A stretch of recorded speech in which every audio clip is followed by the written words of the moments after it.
listen, if I'm going to go bald, I'm going to do it with the cinema. Okay? Huh? Also, don't want you to see my mic.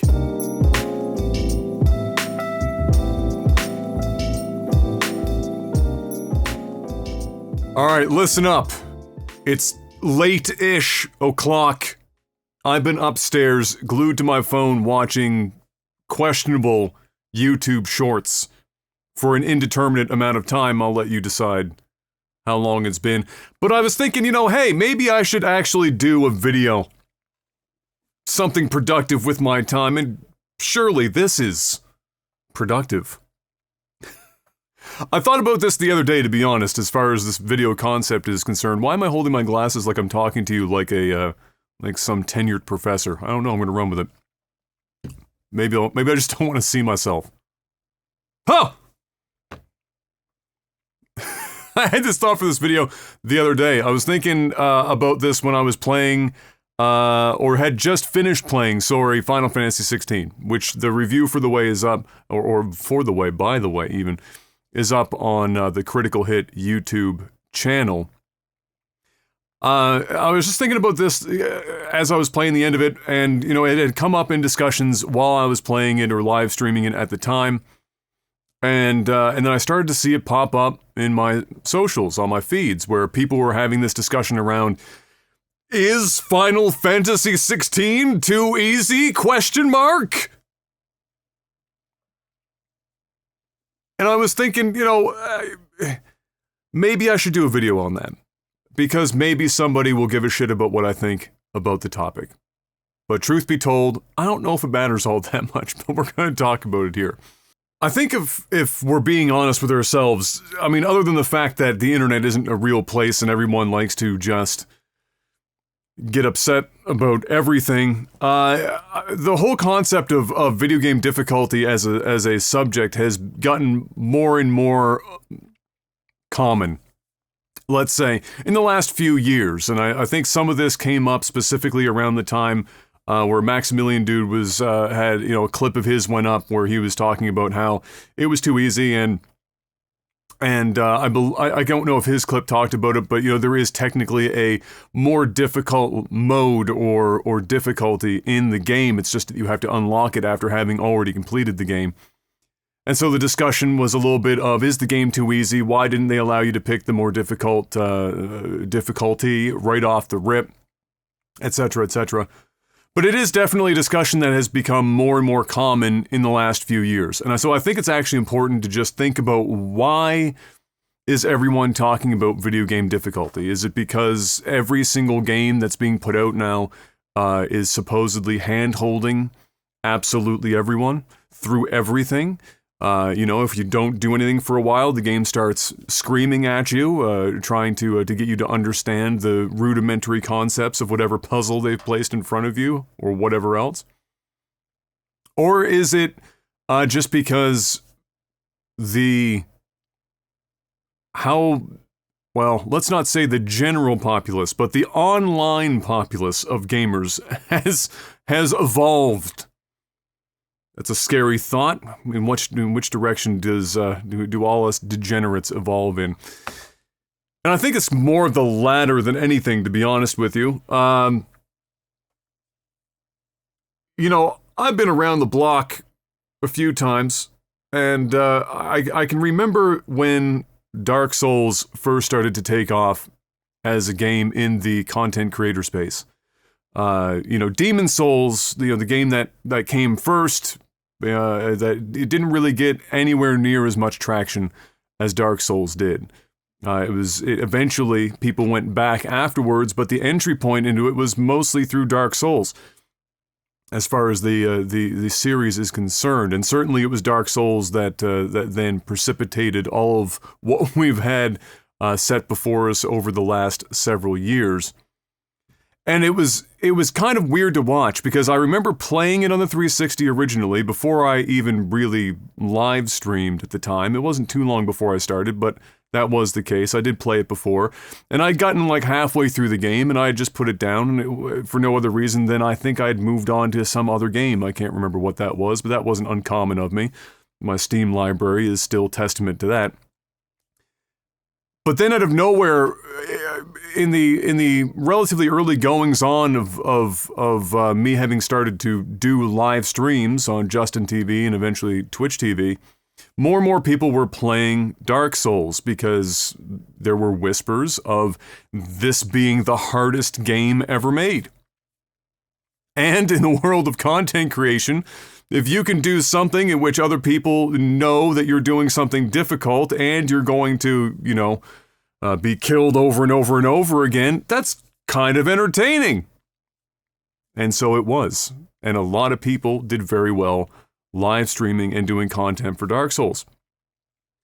And after Dark Souls continued on to get more and more popular, the question for me became, is this game popular not just because it's good, but also because people want to be able to say that they completed Dark Souls? And that was totally a thing. Like, if you played that stuff back in the day, or you were part of the content creator community, you would know that it was kind of a badge of honor, and it almost still is to a degree with the newer games, but not nearly as much. It's not talked about in this way as much anymore. But it was kind of like, well, did you beat Dark Souls?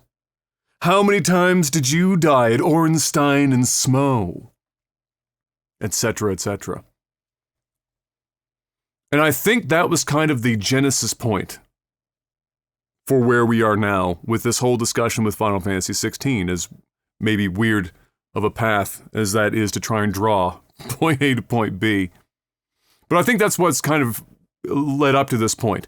Because when that started, well, it spawned a whole new subgenre, right? It was action-adventure role-playing, which was already a subgenre of a subgenre during an era in which it was like everything became an amalgamation of every other genre, and RPG elements entered into every other main genre, whether it was FPS or otherwise. And then we had this new Souls-like thing. And what was Souls-like? Was it just the difficulty? Was it the style of combat, where it was kind of like a focus on iframes and hitboxes and less about more traditional methodologies of doing combat? Or was it the style of the game itself? Or was it, a little bit of everything? And people played around with that. Developers played around with that. And we got just blasted with Souls-like content. To this day, we're still getting, Souls-like is still kind of the Catalina wine mixer. It's still extremely popular. People, indie titles and AAA titles and everything in between. You're getting a lot of these Souls-likes. And it was such a moment in time for difficulty becoming more and more of something that a greater and greater number of people in what you may consider to be the mainstream or breaking out of the mainstream, outside of the echo chamber of social media and content creation, where people were kind of looking for this, looking for this challenge, or looking for to be able to say, the badge of honor, I beat Dark Souls, or Dark Souls 3, or Bloodborne, or what have you, Elden Ring more recently. And obviously with Elden Ring, we now know, with the sales numbers, it's no longer kind of in a self-contained environment in which it's kind of niche, almost cult classic, more specific to the content creator sphere, and I still credit the content creation and live streaming portion of really launching that series to where it was. And now it's just a mainstream thing. It's well outside of that now. Everyone and their mother and their dog are looking to get smacked around in a million different ways by one of Miyazaki's creations.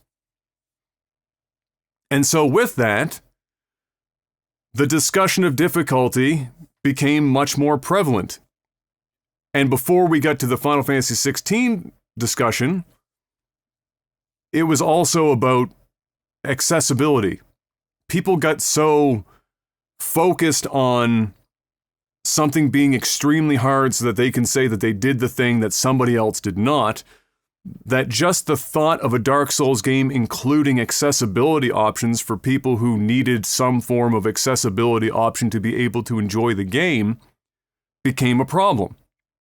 And so I think that was kind of, all that build up to that point to lead us to why anyone would even be talking about Final Fantasy XVI's difficulty. Because if you think about it, Final Fantasy VII Remake, the third, Director's Cut Steelbook Edition, whatever the hell the next one's going to be called, nobody was really talking about its difficulty in the light that they're talking about Final Fantasy XVI.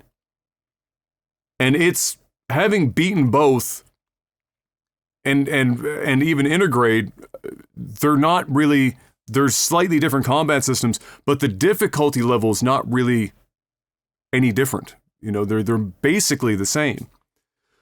But nobody was having this big honking discussion about, is 7 Remake too easy? Is everyone just kind of flying through? And why can't we be getting our ass whooped by every second enemy so that, a 100-hour game is 180 hours and so on and so forth. So I found it interesting that 16 was the one that they focused in on. And I think some of that is actually because they've gone even further into the action combat realm, and they're getting into another section of the gaming community that is actually used to a certain level of punishment that also gets some crossover from the fighting community. And so you're getting people that are used to Devil May Cry or Bayonetta, and you're getting some of the crossover of the fighting game community, and they're looking for, or they're used to, a certain amount of challenge to be able to feel like they're actually engaged with the game and not just falling asleep at the controller while they're stomping their way through the game. And so I think some of it is also that. It's just that Final Fantasy XVI is crossing harder into the action genre to a point where now that group will want to talk about it, which I think is also, other than the fact that Maximilian Dude is a huge Final Fantasy fan, it's even closer to his wheelhouse than 7 Remake would have been. So I think that's, that's a really long-winded thing to kind of build up to my idea of how did we get here? Why are people talking about it? And I think that stuff is kind of the foundational reason why it's even being talked about. So the question being, is it too easy? I would say it kind of depends, which is an unsatisfying answer for a lot of people. But I just want people to think about this for a moment and let me know in the comments your thoughts about this stuff, both about what I'm about to say and what your own thoughts on just game difficulty as a topic in general and how it pertains to Final Fantasy XVI.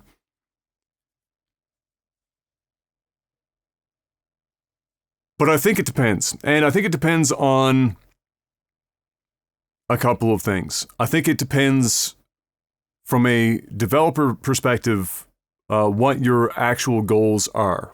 And different, a couple of different goals. Chiefly, one goal might be, how many people do you want to actually experience your entire game before they bounce off of it? If you look at completion percentages for many games, and it's not a hard and fast truth, but I would suspect many developers probably take this kind of stuff into consideration, especially if they're writing something that is character and story driven. This is how many people are actually going to make it all the way through this. We spent all this time and money making this game. How many people are going to get all the way through? We're going to try to strike a balance between challenge and completion rate. And then another big part of it, I think, is how do we want to engage the player? And in what way do we want the player to be entertained or feel fulfilled on the other side so that they're having fun? Because there are different ways of going about this. When we talked about Dark Souls, for example, and the entire genre and subgenre that it spun out of, that spun out of it upon its success over time, clearly, how they are tackling player engagement and enjoyment is wildly different than the goals that the team that did Final Fantasy 16 laid out before themselves. Dark Souls is more about, okay, the player is going to be dropped into a world. They're going to have very minimal information about where to go. They're going to have a very macro level understanding of what what their end goal is. And then beyond that, fuck them. and in as many ways as possible. I don't just mean leave them high and dry. I mean, it's like Dark Souls. Like, how many of you who played Dark Souls when you got into the opening area and the first place you accidentally went was into the skeleton graveyard? Oops, I'm dead.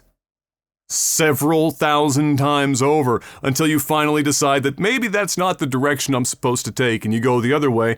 And yeah, it's a little easier, but you still died to a firebomb or 3. So it's a different system. It's very punishing. Everything, and there are gotcha moments where you don't know an enemy is going to come careening out from the side to basically just half-life you. So if you're not prepared for it, you just die. And it's not necessarily your fault. You've never entered that area before, but now you know. It's almost like I want to be the guy or I want to be the Bashi. It's almost, there's almost a portion of just not muscle memory, but just, you almost have to go through everything one or more times just to be able to know what's coming for you before you have any level of preparedness. And then you get to the bosses, and each boss in the Dark Souls series, by and large, are all set pieces. They're very grand, and they are, often, especially before people got used to them, built up a resistance to them more than, certainly they would have less then than they do now. They were terrifying. Like, oh my God, it's another boss. I have to figure out how I'm going to do this. And so that's one way of doing it. Setting such difficult situations or circumstances in front of a player. And they're kind of obscure goals, but you know that you're eventually going in the right direction when you hit a boss, for example. And then the difficulty of completing that boss. And then the rush that you are intended to get on the other side after you complete it. That's one way of doing it. That's not what they wanted to do with Final Fantasy 16. And I think that was for a couple of reasons. One was what I talked about before, where I think they wanted people to actually finish the game, to appreciate and get the story and get it in its entirety. And 2, I think it's because when you go the route of Dark Souls, it makes doing certain types of set pieces very difficult. And it pulls the rug out from underneath of some types of set pieces if you're going after extreme difficulty like that. Let me explain.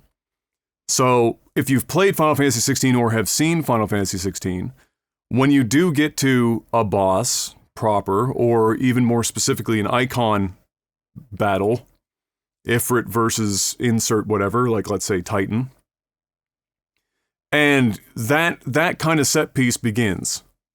Those icon battles are arguably the least challenging part of the entire game. But they are also the most cinematic, over-the-top action, blowing your tits square off your body. You were producing for a while. You could feed villages, but no longer because they're gone. It's complete madness. And watching it is pretty incredible. Playing it is just wild. Certainly one of the most almost sensory overload situations in a game I've ever had, but in a good way. It was just wild. I mean, you have this incredible music and these insane visuals, and everything feels weighty and badass, and you feel like a god, which I think was the entire purpose of these set pieces. It was to make you feel like a god, not because you fat rolled your way through a boss for 45 minutes, or parried your way through a veritable army of Silver Knights, but because everything that was built up was done in such a way to give you just the right amount of engagement to feel like you were doing something, special in this really cinematic, bombastic, over-the-top moment. That's what they're going for. If you try to insert Dark Souls level difficulty into that, and you have a person who is, a third or 2/3 of the way into the Titan fight or any of the Icon fights, but I'll just keep using Titan for an example, as it is one of the best fights in the game. And you get that far into the fight and you get clobbered. Game over screen comes up. All of that high energy, the music and everything else, the visuals and whatnot, it all comes down. All of those first impressions and whatnot that you got, which adds to the excitement and the heightened emotion and everything else happening, all of that's gone now as the game over screen appears. And then you start the game back up and you start that fight over and you jump back into the fight, and maybe you die again and again and like 4 or 5 times, and the excitement and the thrill and the cinematic delivery, the weight and the success of that entertainment factor keeps getting knocked down each and every time, because so much of it is everything is a first. It's all new. You barely know what's going on, but it's all so awesome. And the further you get in and you're getting beat back and you're repeating the same scenes over and over and over and over again, it reduces it. And to the point where you just stop caring, if that was the case. And so they make them extremely easy in that regard. And I think that was kind of their design philosophy, if I were to guess, expanded across most of the game. Give the player just enough engagement. This is the average player, not a full-time fighting game person or somebody that's beaten every Devil May Cry game or Bayonetta blindfolded on a Guitar Hero guitar or whatever else, but just the average person, especially if there's somebody who is a longtime Final Fantasy fan or somebody that plays a lot of just RPGs, where this kind of system is likely either completely foreign or just not common enough in their repertoire of games that they're not super comfortable. And so it's give them just enough, make them feel like a god, and walk away. And that's where all the excitement comes from. And so it's just a different mode of accomplishing a similar goal. And the goal, of course, is how do we make the player feel accomplished? How do we entertain the player? And of course, like anything, it's getting hot. Close the door in this room for 5 seconds. It's already too hot in here. But like anything, you can't make something that's going to please absolutely everyone, right? And for game developers, trying to hit as wide of a target as possible is a challenge in and of itself. And for Final Fantasy, who has been kind of trying to hit a bunch of moving targets as to what is a Final Fantasy game, what can we make this that's going to attract a big enough audience so that we can continue to justify spending all this money on this level of production that the Final Fantasy fans actually expect now and have forever. In order for us to continue that, we need to be able to sell enough of these to make that happen. And so they're chasing a bunch of stuff here to try to come up with the magic modern formula. And I suspect that's very challenging.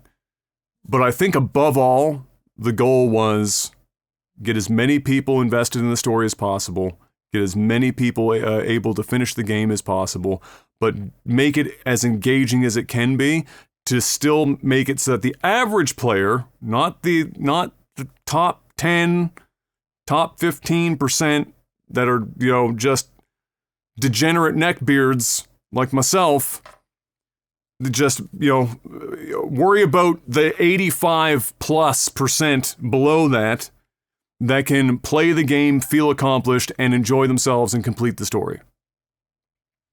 So if the answer to that or to the answer to the question, is Final Fantasy 16 too easy? I don't think that it's too easy.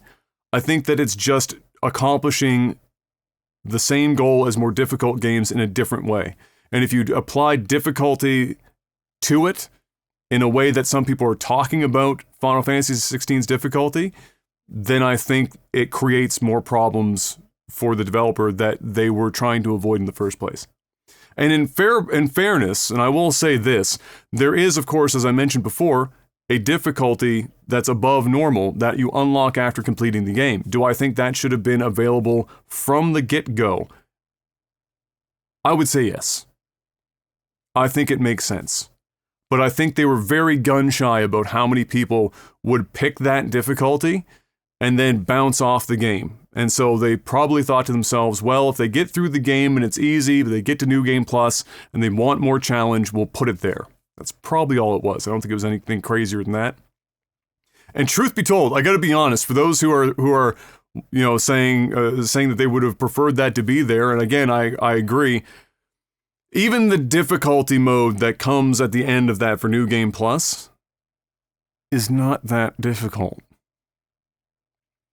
And I suspect they'd still be complaining about it even if it was available from the jump. If I'm going to be honest, I think a lot of these same people would have picked the hardest difficulty, and it would have been either A, you know, everything is a damage sponge, even worse than some people talk about it now, or B, it's just not difficult enough, even on the hardest mode, and we'd still be here. And so I think a lot of this is just, this is the discussion around video game difficulty now.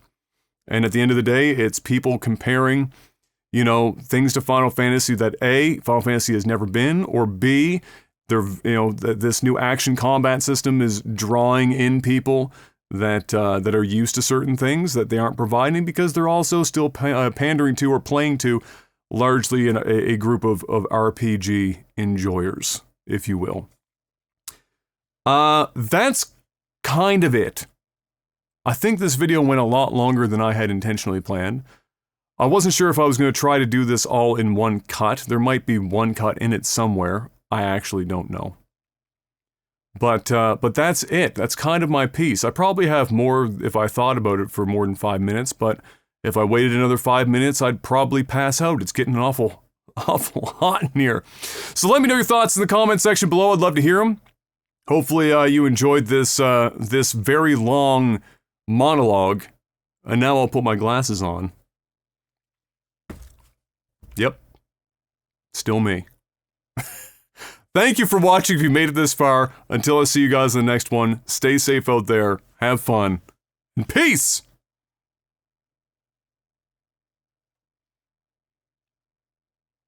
That was a creepy smile, wasn't it? Well, that wasn't even a smile. That was like the smile you give somebody when you don't want... Ah!